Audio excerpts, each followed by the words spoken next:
Intermolecular forces are very interesting. They affect the properties of substances, and there are ways to tell of the effects of the IMFs. So there are measures. We don't measure the strength of an IMF, but our properties tell us the strength of an IMF.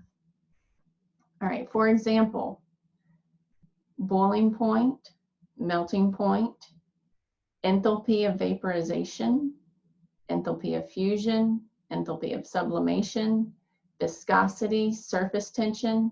They are all examples of things that are directly affected by intermolecular forces.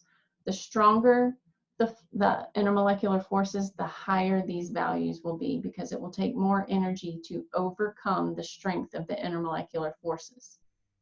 For example, something with strong intermolecular forces will have a higher boiling point because it takes more energy to break the interaction between the molecules. Vapor pressure is another property that can tell you about the strength of intermolecular forces, but it's sort of opposite.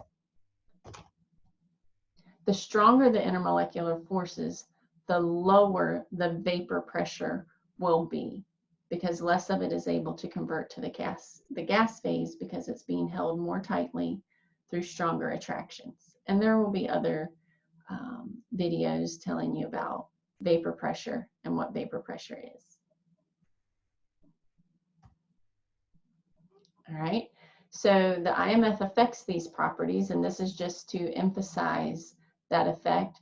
Strong IMF substances will have high boiling points, high melting points, or freezing points. Those are the same thing, because they're harder to melt and harder to boil. It takes more energy. They have high enthalpies, and they have low vapor pressure. Remember, vapor pressure is sort of opposite.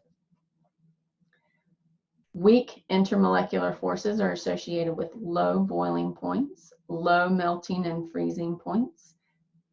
They have low enthalpies, and they have a very high vapor pressure. Be careful when you're thinking about freezing points. You need to pay close attention. If freezing kind of messes with how you're thinking about it, just tell yourself it's a melting point, because water freezes and melts at the same temperature. It's just a matter of the direction you're going. So just go back and think about a melting point if it gets a little confusing.